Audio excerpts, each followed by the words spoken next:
Candy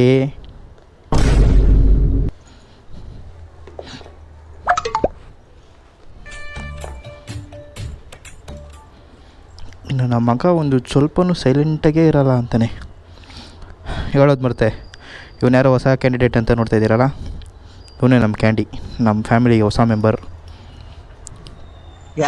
ಯಾಕೋ ಈ ಥರ ಮಾತಾಡ್ತಿದ್ಯಾ? ನಮ್ಮ ಮನೆಗಳ ಚಿಕ್ಕ ಮಗ ಇದ್ದಂಗೆ ಇವನು.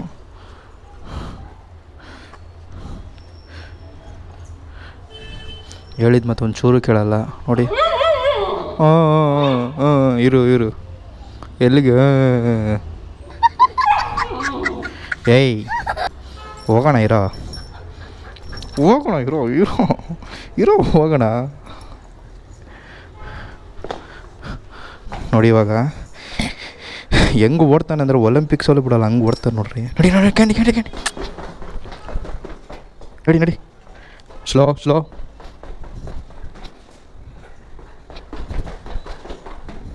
ಇರೋ. ನಡಿಯೋ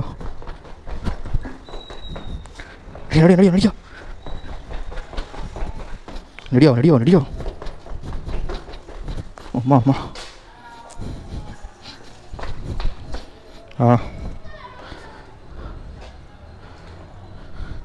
ಕ್ಯಾಂಡಿ ಇಲ್ಲ, ಯಾರು ಬರ್ತೀನಿ ಬಲ್ಲಿ.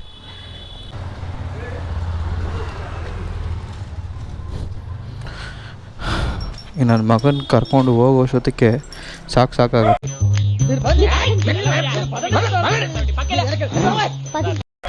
ಹಾಂ ಇರು, ನಾನು ಹೋಗ್ತೀನಿ. ಬಾಯ್ ಕಣ, ಬಾಯ್. ಹೆಂಗೂ ಬಡ್ಕೊತಾನೆ ಅಂದರೆ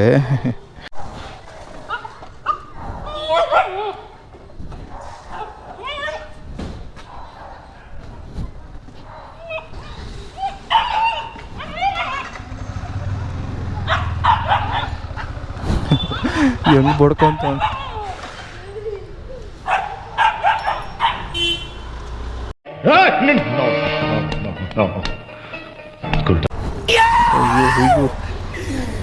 ಬಾರ ಸರಿ ಕಂಡಿ ಕಮ್ಮ ಇಲ್ಲಿ ಬಾ, ಹಿಂಗೆ ಬಾ ಹತ್ತು ಹೋಗೋಣ. ಹತ್ತು ಕ್ಯಾಂಡಿ ಕಮ್ಮನ್ ಹತ್ತು. ಬಾರ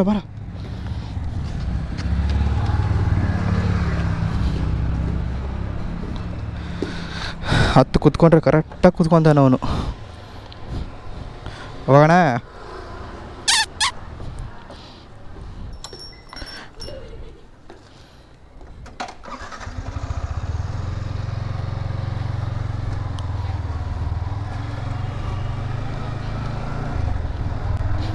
ಎಲ್ಲಿಟ್ಟವ್ ನೋಡ್ರಿ ಕಾಲನ್ನ. ನೀನು ಓಡಿಸ್ತೀಯನೋ ಕ್ಯಾಂಡಿ? ಹಾಂ,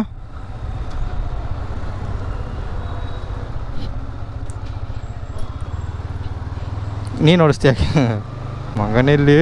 ನೀನೆಂತ ನನ್ನ ಮಗ ಅಂದರೆ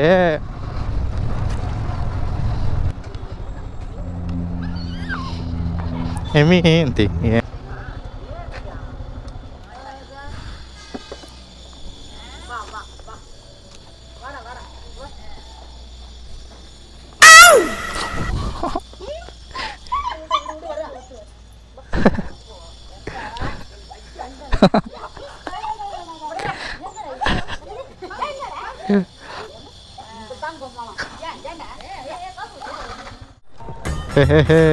ಶಾಕ್ ಆಯ್ತಾ? ಇವ್ರು ಗೊತ್ತಲ್ಲ ನಮ್ಮ ರೈಡಿಂಗ್ ರೈನರ್ ಜಾಸ್ತಿ. ಇವತ್ತು ನಾಳೆ ರಿಟರ್ನು. ಹಂಗೆಲ್ಲ ಲಗೇಜ್ ತುಂಬ್ಕೊಂಡು ಹೋಗ್ಬಾರ್ದಪ್ಪ.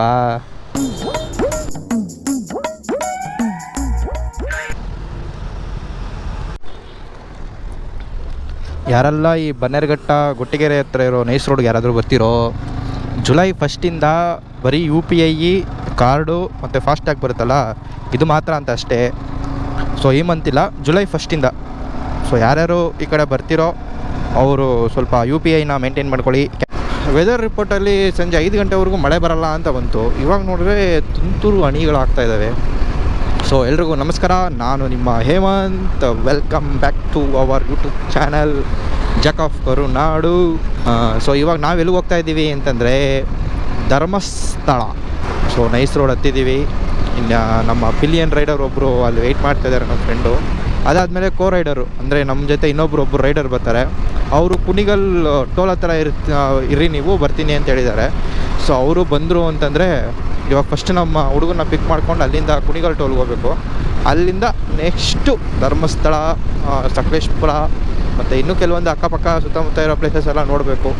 ನೋಡೋಣ ಅಲ್ಲಿ ಹೋದ್ಮೇಲೆ ವೆದರ್ ಹೆಂಗಿರುತ್ತೆ, ರೈನ್ ಕೋಟು ಅವು ಇವು ಎಲ್ಲ ಎತ್ತಿ ರೆಡಿ ಮಾಡಿಟ್ಕೊಂಡ್ಬಿಟ್ಟಿದ್ದೀವಿ. ಅಲ್ಲಿಗೆ ಹೋದ್ಮೇಲೆ ಯಾವ ಥರ ಸಿಚುವೇಶನ್ ಇರುತ್ತೋ ನೋಡಬೇಕು. ಸೊ ವೆದರ್ ಅಂತೂ ನೀವು ನೋಡ್ಬೋದು. ಪಾಪ ಈ ಬಿಸಿಲುಗಾಲದಲ್ಲಿ ಬಂದಿದ್ದೆ ನಾನು. ಅದಾದಮೇಲೆ ಇದೆ ಹಚ್ಚ ಹಸಿರಾಗಿದೆ. ನನಗಿದೊಂದು ಗೇಟ್ ಆಗಲಿ ನೈಸ್ ರೋಡ್ ಆಗಲಿ ಎಲ್ಲೂ ಟ್ರಾಫಿಕ್ ಇರೋದಿಲ್ಲ, ಒಂದೇ ರೋಡು, ಸುಮ್ಮನೆ ಚೆಚ್ಕೊಂಡು ಹೋಗ್ಬಿಡ್ಬೋದು.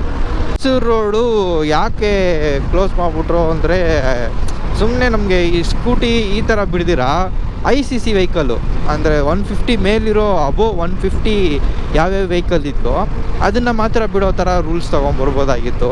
ಯಾಕೆಂದರೆ ಈ 155 ಅಂತಂದರೆ ಈ ಥರ R15 ಮತ್ತು ಬೇರೆ ಬೇರೆ ಗಾಡಿಗಳೆಲ್ಲ ಇರ್ತವೆ, ಒಂದು 100-120 ಚೆಚ್ಕೊಂಡು ಹೋಗ್ಬೋದು. ಅಮ್ಮ ಈ ಥರ ಗಾಡಿ ಪಕ್ಕದಲ್ಲಿ ಹೋಗ್ಬೇಕಂದ್ರೆ ಭಯ ಆಗುತ್ತೆ, ಎಲ್ಲಿ ಊಟ ಹೊಡೆದ್ಬಿಡ್ತಾರೆ ಅಂತ ಹೋಗ್ಬಿಡೋಣ. ಆದರೂ ನೈಸ್ ರೋಡಪ್ಪ, ಸಖತ್ತಾಗೈತೆ ನೈಸ್ ರೋಡ್. ಅದು ಈ ನೈಸ್ ರೋಡು ಈ ವೆದರ್ ಈ ಥರ ಇದೆಯೋ ಇಲ್ಲ ನನಗೆ ಒಂಥರ ಚೆನ್ನಾಗಿ ಕಾಣಿಸ್ತಿದೆ, ಗೊತ್ತಿಲ್ಲ. ಸರಿ ಬನ್ನಿ ಮುಂದೆ ಹೋಗ್ತಾ ಕಂಟಿನ್ಯೂ ಮಾಡ್ತೀನಿ ವೀಡಿಯೋನ. ಸೊ ಬರ್ತಾರ ನೆಕ್ಸ್ಟ್ ವೀಡಿಯೋಗಳೆಲ್ಲ ನಮ್ಮನ್ನು ಚಿಂದಿಯಾಗಿರುತ್ತೆ. ಬನ್ನಿ ನೋಡೋಣ. ಅಣ್ಣ ಏನಾಯ್ತಣ್ಣ? ಯಾಕಣ್ಣ? ಅಣ್ಣ ಇನ್ನು ಏನೋ ಬೇಕಣ್ಣ. ಇದು ಸರಿಯಾಗಿಲ್ವೇ? ಇಲ್ಲ ಬೇಕು. ಜೋರಾಯಿತು ಮಳೆ. ಈಗ ನಮ್ಮನ್ನು ಈ ವೆದರ್ ರಿಪೋರ್ಟ್ನ ಅದಕ್ಕೆ ನಮ್ಮನ್ನು ನಂಬಲ್ಲ. ಇಲ್ಲೇ ಆಕ್ಸಿಡೆಂಟಾ ಏನದು? ಮಳೆ ನಿಂತಿರೋದಕ್ಕೆ ನಿಂತ್ಬಿಟ್ಟವ್ರ? ಎಸ್, ಮಳೆ ನಿಂತಿರೋದಕ್ಕೆ ನಿಂತವ್ರೆ. ನಾವು ಎತ್ತು ರೈನ್ ಕೋಟ್ ಹಾಕೋಬಿಡೋಣ.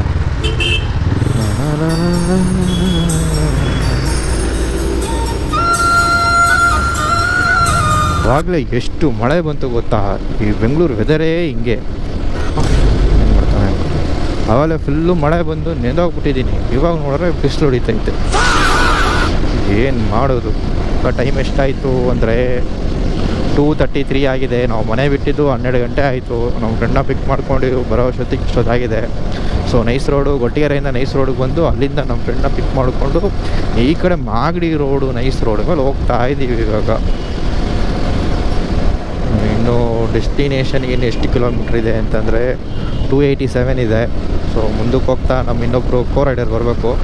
ಅವ್ರು ಬಂದರು ಅಂತಂದರೆ ಹಂಗಿಂದ ಹಂಗೆ ಹೋಗೋದು.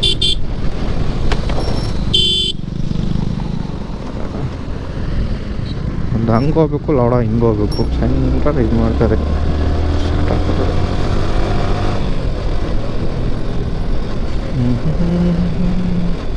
ಥರ ಕರ್ವಲ್ಲಿ ಹೊಡಬೇಕು ಟ್ರೈನು ಅಂತ. ಸೊ ಇಲ್ಲೊಂದು ಚೀಟಿ ತೋರಿಸ್ಬಿಟ್ಟು ಮುಂದಕ್ಕೆ ಹೋಗೋದೆ ನಾವು. ನಾವಿನ್ನೂ ನೈಸ್ ರೋಡ್ ಹತ್ರನೇ ಇದ್ದೀವಿ. ಇನ್ನೂ ಎಷ್ಟು ಇದಾಗಿ ಲೆಫ್ಟ್ ತೋರಿಸ್ತಾ ಇದೆ. ಲೆಫ್ಟ್ ತೊಗೋಬೇಕು ನಾವು. ಲೆಫ್ಟ್ ತೊಗೊಂಡು ತುಂಬ ಲಾಸ್ಟ್ ಟೈಮ್ ಬಂದಂಗಿತ್ತೆ ಇಲ್ಲಿ ನಾನು. ಅದು ಬಿಟ್ಟರೆ ನೆಕ್ಸ್ಟ್ ಇವಾಗೇ ಬರ್ತಾ ಇರೋದು. ರೋಡ್ ಅಂತೂ ಆಸಮ್ ಆಗಿದೆ. ಸೊ ಇನ್ನೇನು ಚಚ್ಕೊಂಡು ಜಿಜಿಕ್ ನುಗ್ಗೋದೆ ಇನ್ನು. ಸರಿ ಬನ್ನಿ ಮುಂದೆ ಹೋಗ್ತಾ ಕಂಟಿನ್ಯೂ ಮಾಡ್ತೀನಿ. ಒಂದು ಆಂಜನೇಯ ಟೆಂಪಲ್ ಬರುತ್ತೆ, ಅದು ಎಲ್ಲಿ ಅಂತ ಗೊತ್ತಿಲ್ಲ. ಮುಂದೆ ಬೇಬಿ ಬರ್ಬೋದು.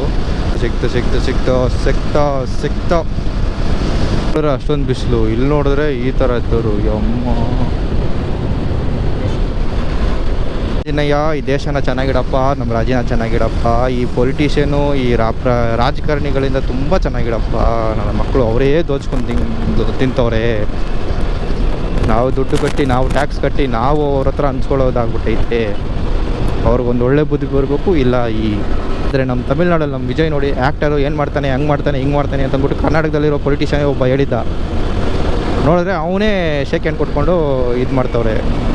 ಮೆಚೂರ್ಡ್ ಇಲ್ಲ ರಾಜಕೀಯಕ್ಕೆ ಬರೋಕ್ಕೆ, ಹಂಗೆ ಹಿಂಗೆ ಅಂತ ಅಂದ್ಬಿಟ್ಟು ವಿಜಯ್ಗೆ ಅಂತ ಇದ್ರು. ನೋಡಿದ್ರೆ ಇವಾಗ ಯಾರಿಗೆ ಮೆಚೂರ್ಡ್ ಇಲ್ಲ. ಯಾರು ರಾಜ್ಯ ಚೆನ್ನಾಗಿ ಹೋಗ್ತಾಯಿದೆ ಹೇಳಿ? ಕರ್ನಾಟಕ ಏನೇ ಇದ್ರೂ ಗುಲಾಮ್ಗಿರಿ ಒಂಥರ. ನನ್ನ ಮಕ್ಕಳ ಕೆಳಗಡೆನೇ ಬದುಕಬೇಕು ಅನ್ನೋದು ಈ ಕರ್ನಾಟಕದಲ್ಲಿ ಆಗ್ಬಿಟ್ಟೈತೆ. ಮೊನ್ನೆನೂ ನಾನು ನೋಡಿದೆ ಒಂದು ಇನ್ಸ್ಟಾಗ್ರಾಮಲ್ಲಿ ಈ ಥರ ಆಪಲ್ಲಿ ತಿಂದುಬಿಟ್ಟು ಜನಗಳ ಮೇಲೆ ಎಸೆಯೋದು, ಕುಡಿಯೋದು, ಹೇಳ್ಕೊಂಡು ಹೋದರೆ ಎಲ್ಲೆಲ್ಲೋ ಹೋಗುತ್ತೆ ನಮ್ಮ ರಾಜಕೀಯದ ಬಗ್ಗೆ. ಸೊ ನಮ್ಮ ರಾಜಕೀಯಕ್ಕೆ ಯಾರಾದರೂ ಹೊಸಬ್ರು ಬರಬೇಕು. ನಮ್ಮ ಉಪೇಂದ್ರ ಅವ್ರು ಬಂದ್ರೇ ಚೆನ್ನಾಗಿರುತ್ತೆ. ಬಟ್ ಅವರು ಮನೆ ಹೋಗಿ ಏನೋ ಎಲೆಕ್ಷನ್ಗೆ ಇದು ಕೇಳೋದಿಲ್ಲ, ಪ್ರಚಾರ ಮಾಡೋದಿಲ್ಲ ಅಂತಾರೆ. ಪ್ರಚಾರ ಮಾಡಬೇಕು, ನಮ್ಮ ಜನಗಳಿಗೂ ಒಳ್ಳೇದಾಗಬೇಕು ಅಂದರೆ ಹೋಗಿ ನಿಲ್ಲಬೇಕಲ್ವಾ. ನಿಲ್ಲೋದು ಬಿಟ್ಬಿಟ್ಟು ಅವರೇ ಬಂದು ಓಟ್ ಹಾಕೋಕ್ಕಾಗುತ್ತಾ? ಏನೇನು ನಡೆಯುತ್ತೋ ನಮ್ಮ ರಾಜ್ಯದಲ್ಲಿ, ನಮ್ಮ ದೇಶದಲ್ಲಿ ಹೆಂಗೆ ನಡೆಯುತ್ತೋ. ನನಗೂ ಇರೋದೊಂದಂದರೆ ನಮ್ಮ ತಳಪತಿ ವಿಜಯ್ PM ಆಗಬೇಕು. PM ಆದ್ರೇ ದೇಶಕ್ಕೊಂದು ಒಳ್ಳೆ ಯಂಗ್ಸ್ಟರ್ ಬರ್ಬೋದು. ನಮ್ಮ ಹತ್ರ ದುಡ್ಡು ಇದ್ದಿದ್ರೆ, ನನ್ನ ಹತ್ರ ಇದ್ದಿದ್ದರೆ, ಸ್ವಲ್ಪ ಹಂಗೂ ಹಿಂಗೂ ಪವರ್ ಇದ್ದಿದ್ರೆ ನಾನೇ ಹೇಳ್ತಾ ಇದ್ದೆ. ಬಟ್ ದುಡ್ಡು ಬೇಕು, ಎಲ್ಲದಕ್ಕೂ ದುಡ್ಡು ಬೇಕು. ಸೊ ಅದು ಕಿಲೋಮೀಟರ್ ಇದೆ, 269 ಕಿಲೋಮೀಟರ್ಸ್ ಇದೆ. ಸೊ 7:38ಗೆ ಹೋಗಿ ರೀಚ್ ಆಗ್ತೀವಿ ಅಂತ ತೋರಿಸ್ತಾ ಇದೆ. ಟೈಮ್ ಬಂದು 3 ಗಂಟೆ ಕರೆಕ್ಟಾಗಿ. ಸೊ ನೋಡೋಣ ಎಷ್ಟು ಗಂಟೆ ಹೋಗ್ತೀವಿ. ಬೆಳಿಗ್ಗೆ ಟಿಫನ್ ಮಾಡಿದ್ದಷ್ಟೇ ನಾಷ್ಟ. ಇವಾಗ ಹೋಗ್ತಾ ಏನಾದರೂ ತಿನ್ಕೊಂಡು ಮುಂದಕ್ಕೆ ಹೋಗೋಣ ಬನ್ನಿ. ಪೆಟ್ರೋಲ್ ಹಾಕ್ಸ್ಕೊಂಡು ಹೋಗೋಣ. ಲೇಟ್ ಆಗುತ್ತಾ ಅಣ್ಣ? ಲೇಟ್ ಆಗುತ್ತಾ ಬ್ರೋ? ಗಾಳಿ ಆದರೂ ಬಿಸಿನಾ? ಜೂಮ್ ಆಗ್ತೀನಿ. ಏನಾಯ್ತು ಅಜಯ್? ಏನಾಯ್ತಳ? ಏನಾಯ್ತಳಪ್ಪ? ಪರವಾಗಿಲ್ಲ ಹೇಳೋ. ಚೆನ್ನಾಗಿದೆಯಾ? ಅವಸಮ್ಮ. ಅವನೊಂದು ಫ್ರೈಡ್ ರೈಸ್ ಹೇಳಿದ, ನಾನೊಂದು ಮಸಾಲ ಹೇಳಿದ್ದೀನಿ. ವಾಟರ್ ಬಾಟಲ್ಲು ಎಲ್ಲ ಸೇರಿ, ಕೆಚಪ್ಗೆ ಅವ ಸೇರಿ 190 ಆಗಿದೆ. 2 ರೇಟು ಹೈ. ಅಯ್ಯೋ, ನಮ್ಮ ಕೋ ರೈಡರ್ಗೋಸ್ಕರ ವೆಯ್ಟ್ ಮಾಡಿ ಇನ್ನೂ ಅರ್ಧ ಗಂಟೆ ಆಗುತ್ತದೆ. ಇನ್ನೂ ಅರ್ಧ ಗಂಟೆ ಆಗುತ್ತಂತೆ. ಅದಕ್ಕೆ ನಾವು ಸ್ವಲ್ಪ ನಿಧಾನಕ್ಕೆ ಹಂಗೆ ಹೋಗೋಣ ಅಂತ ಅಂದ್ಬಿಟ್ಟು ಹೋಗ್ತಾಯಿದ್ದೀವಿ. ಇವಾಗ ತಿಂದಿದ್ದ ಕಡೆ ಅಂತೂ ಯಪ್ಪ, ಸುಮ್ಮನೆ ರೇಟ್ ಜಾಸ್ತಿ ಇಡ್ತಾರೆ, ಚೆನ್ನಾಗೇ ಇರೋದಿಲ್ಲ. ಇವಾಗ ಗೊತ್ತಾಯಿತು ನನಗೆ ಯಾಕೆ ನಮ್ಮ ರೈಡರ್ಗಳೆಲ್ಲ ಫುಲ್ ಟೀಗೆ ಅಡಿಕ್ಟ್ ಆಗುತ್ತಾರೆ ಅಂತ. ಇದಕ್ಕೇ ಅಲ್ಲೆಲ್ಲಿ ತಿಂದು ಹೊಟ್ಟೆ ಹಾಳು ಮಾಡೋದಕ್ಕಿಂತ ಟೀ ಕುಡಿದು ಸುಮ್ಮನೆ ಹೋಗ್ಬಿಡ್ಬೋದು ಅಂತ. ಅಯ್ಯೋ ಕರ್ಮ. ಟೈಮ್ ಬಂದು ಎಷ್ಟಾಗಿದೆ ಅಂದರೆ 4:05 ಆಗೈತೆ ಟೈಮು. 4 ಅವರ್ ತೋರಿಸ್ತೈತೆ. 9 ಗಂಟೆ ಪಕ್ಕ, 9-10 ಗಂಟೆ ಹೋಗಲ್ಲಿ ರೂಮ್ ಬುಕ್ ಮಾಡಿಕೊಂಡು ಆಮೇಲೆ ರೆಸ್ಟ್ ಹಲೋ, ಟೋಲ್ ಹತ್ರ ಬಂದಾ? ಹಂಗೆ ನಿಧಾನಕ್ಕೆ ಮುಂದೆ ಬಾ. ನಾನು ಒಂದು 10-20 ಹೋಗ್ತಾ ಇದ್ದೀನಿ ನಿಧಾನಕ್ಕೆ. ಕುತ್ಕೊಂಡು ನೋವು ಬಂತು. ಹಂಗೆ ನಿಧಾನಕ್ಕೆ ಬಾ, ಸ್ಪೀಡಾಗಿ ಬಾ ನೀನು. ಹಾಂ, ನಡಿ.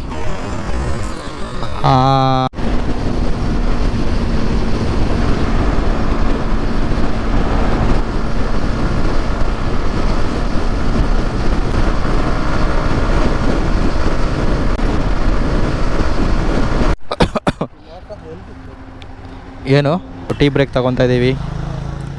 ಸೊ ಟೀ ಬ್ರೇಕ್ ತಗೊಂಡು ಓಹ್ MRP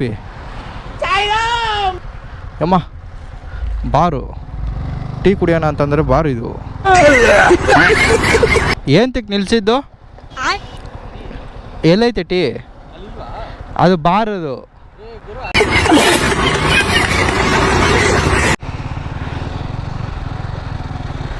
ಟೀ ಅಂಗಡಿ ಅಂದ್ಕೊಂಡು ಬಾರ್ ಅಂಗಡಿ ಹತ್ರಕ್ಕೆ ಹೋಗ್ತಾ ಇದ್ದೀನಿ. ಬ್ಯಾಗ್ ಗ್ರೈನ್ ಕವರ ಇಲ್ಲ, ಆ ಥರ ಒಳ್ಳೆ ಅಭ್ಯಾಸ ಅಲ್ಲ ನಮಗಿಲ್ಲ. ನಾನು ಟೀ ಕುಡಿಯಲ್ಲ. ಟೀ ಕುಡಿತೇನಾ? ಅವನು ಟೀ ಕುಡಿಯಲ್ಲ, ನಾನು ಟೀ ಕುಡಿಯಲ್ಲ, ಏನೂ ಕುಡಿಯಲ್ಲ ನಾನು. ಯಾವ ನೀನು ಕುಡೀಲಿ ಅಂತ ಹಾಕೋ, ತೆಗಿ. ತರಬೇಕು ತಾನೇ, ಮತ್ತೆ ಅದೇ ಮೇನು. ಸ್ಟಿಕ್ಕರ್ ಮೌಂಟ್ ತೋರ್ಸು.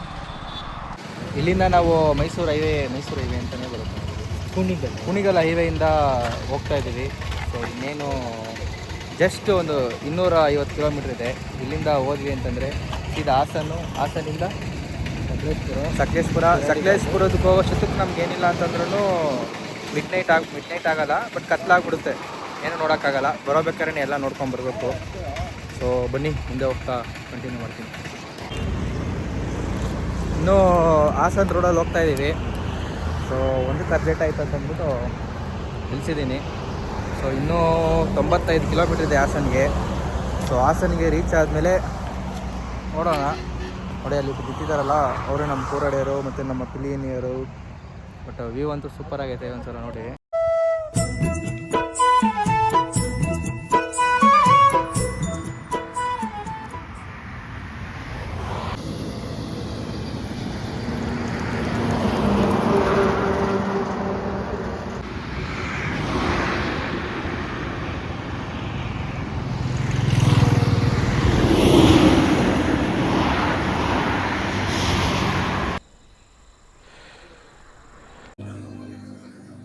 ತಿನ್ನೋಣ ಅಂತ ಅಂದ್ಬಿಟ್ಟು ಬಂದಿದ್ದೀವಿ.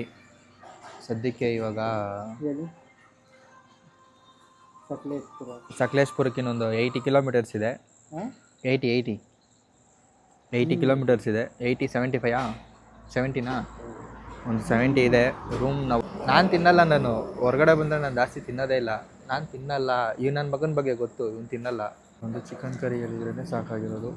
ಸೊ ಚಿಕನ್ ಕರಿ ಚೆನ್ನಾಗಿದೆ. ಪರೋಟ ಹೇಳಿದ್ದೀವಿ. ಸೊ ತಿಂದ್ಬಿಟ್ಟು ಟೇಸ್ಟ್ ಹೆಂಗಿದೆ ಅಂತ ಅಂದ್ಬಿಟ್ಟು ಆಮೇಲೆ ಹೇಳ್ತೀನಿ. ತಿಂದಾಯಿತು. ಈ ಹೆಲ್ಮೆಟ್ಟು 8,500 ಅಂತೆ, ಇದು 2,000 ಅಂತೆ. ಒಟ್ಟೋಟಲ್ 10,000ನಾ ಗುಂಡ ಮುಚ್ಕೊಂಡೋಯ್ತು. ಬೋಸ್ತು ನೋಡು, ಅದು 7,500 ಅಂತೆ. ನನಗೆ ಅದಾಗೋದೇ ಇಲ್ಲ. ಆಗುತ್ತೆ, ನನ್ನ ಕತ್ತಿಗಾಗಲ್ಲ ಅದು. ಸರಿ, ಇನ್ನೊಂದು ಸ್ವಲ್ಪ ದೂರ ಐತೆ. ಸೊ ತಿಂದಾಯಿತು. ನಮ್ಮ ಗಾಡಿಯಲ್ಲಿ ನಿಂತಿದೆ. ಸೊ ಹೋಗ್ತಾ ಇನ್ನು ಕಂಟಿನ್ಯೂ ಮಾಡೋದೇನೆ. Non stop, ಇನ್ನೆಲ್ಲೂ ನಿಲ್ಲೋದಿಲ್ಲ. ಇದ್ರೂ ಸುಮ್ಮನೆ ನಿಂತ್ಕೊಂಡು ಹೋಗೋದು. ಬೈ ಅಷ್ಟೇ.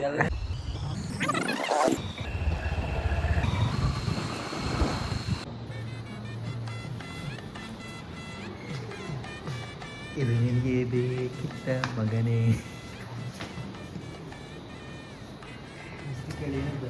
ಶೆಟ್ ಪಾಪ. ಒಂದೊಂದು ರೂಮ್ ಕೇಳಿದ್ರೆ 2,000 ರೂಪಾಯಿ ಅಂತ ಹೇಳ್ತಾರೆ. 2,500 3,500 ನೋಡಿರಿ. 450 ರೂಪಾಯಿ ಪಿನೀಸ್ ಕೊಟ್ಟು ಬೆಡ್ಶೀಟು 250. ಇದು 100, ಇದು 150. ನನಗೆ ಪಿನೀಸ್ ಮನೆಗೆ ತಗೊಂಡೋಗು. ಜಾಲಿ ಎಲ್ಲ ಜಾಲಿ ನೋಡ್ಕೊಂಡವ್ರೆ. ಹಾಯ್, ಹಲೋ, ನಮಸ್ಕಾರ. ನಾನು ನಿಮ್ಮ ಹೇಮಂತ್. ಎಲ್ಲರೂ ಹೇಗಿದ್ದೀರಾ? ಆರಾಮಾಗಿದ್ದೀರಾ ಅಂತ ಅಂದ್ಕೊಂಡಿದ್ದೀನಿ. ನಾನಂತೂ ಸಖತ್ತಾಗಿದ್ದೀನಿ. ಸೊ ಇವಾಗ ನೀವೇನು ನೋಡ್ಕೊಂಬಂದಿದ್ದೀರ ವೀಡಿಯೋದಲ್ಲಿ, ಸೊ ಇದು ಬಂದಿದ್ದಾನೆ ಡೇ 1 ಪಾರ್ಟ್ 1 ಅಂತ ಮೆನ್ಷನ್ ಮಾಡ್ಕೊಳ್ಳಿ. ಸೊ ಪಾರ್ಟ್ 2 ಬಂದಿದ್ದಾನ ನಿಮಗೆ ನಾಳೆ ಅಪ್ಲೋಡ್ ಮಾಡಿ, ನಾಳೆ ಅಥವಾ ನಾಡಿದ್ರಲ್ಲಿ ವೀಡಿಯೋ ಬರುತ್ತೆ. ಸೊ ಇನ್ಮೇಲಂತೂ ಕಂಟಿನ್ಯೂಸ್ ಆಗಿ ವೀಡಿಯೋ ಬರುತ್ತೆ. ಸೊ ನಾವು ಅಲ್ಲಿ ಹೋಗಿ ಏನು ಮಾಡಿದ್ವಿ, ನಮ್ಗೆ ರೂಮ್ ಸಿಗ್ತಾ, ದರ್ಶನ ಮಾಡಿದ್ವಾ, ಧರ್ಮಸ್ಥಳದಲ್ಲಿ ಏನೇನು ಮಾಡಿದ್ವಿ. ಸೊ ನಾವು ಅಂದ್ಕೊಂಡಿದ್ದೆ ಒಂದು, ಆಗಿದ್ದೆ ಒಂದಲ್ಲಿ. ಸೊ ಅದನ್ನೆಲ್ಲ ಫುಲ್ ನಾನು ನಿಮ್ಗೆ ಹೇಳ್ತಾ ಹೋಗ್ತೀನಿ ನಾನು. ಸೊ ಬಟ್ ನನಗಂತೂ ಒಂದು ಸ್ವಲ್ಪ ನೈಟ್ ಅಂತೂ ವರ್ಸ್ಟ್ ನೈಟು. ಸೊ ಎಲ್ಲ ವರ್ಸ್ಟ್ ಅಂತಂದರೆ ಫುಲ್ಲು ಡೇ ಅಲ್ಲ. ಸೊ ಅಲ್ಲಿ ಧರ್ಮಸ್ಥಳಕ್ಕೆ ಹೋಗಿ ರೂಮ್ ಬುಕ್ ಮಾಡಬೇಕಾದ್ರೆ ನಮಗಂತೂ ವರ್ಸ್ಟ್. ಅದಂತೂ ಇನ್ನೊಂದ್ಸಲ ಧರ್ಮಸ್ಥಳಕ್ಕೆ ಹೋಗಬಾರ್ದು ಅಂತ ಅನಿಸ್ಬಿಡುತ್ತೆ ನನಗೆ. ಸೊ ನೇಚರ್ ಚೆನ್ನಾಗಿರೋದಕ್ಕೋಸ್ಕರ ಮಾತ್ರ ನಾನು ಅಲ್ಲಿ ಹೋಗಿದ್ದು. ನಾನು ಇಲ್ಲಾಂದರೆ ಮೇ ಬಿ ನಾನು ಆ ಕಡೆ ಹೋಗ್ತಾನೆ ಇರಲಿಲ್ಲ ನಾನು. ಸೊ ವೀಡಿಯೋನ ಇಷ್ಟಪಟ್ಟಿರ್ತೀರ ಅಂದ್ಕೊತೀನಿ. ಸೊ ಇಷ್ಟಪಟ್ಟಿದ್ರೆ ಏನು ಮಾಡಬೇಕಂತ ಹೇಳಿ. ಸೊ ಸಬ್ಸ್ಕ್ರೈಬ್ ಮಾಡ್ಕೊಳ್ಳಿ, ಶೇರ್ ಮಾಡಿ ನಿಮ್ಮ ಫ್ರೆಂಡ್ಸ್ ಆ್ಯಂಡ್ ಫ್ಯಾಮಿಲಿಗೆ, ಮತ್ತು ಲೈಕ್ ಕೊಡಿ ಅಂತ ಹೇಳ್ತಾ ನನ್ನ ಮಾತಿಗೆ ಮುಗಿಸ್ತೀನಿ. ಅಂಟಿಲ್ ಟೇಕ್ ಕೇರ್, ಬಾಯ್.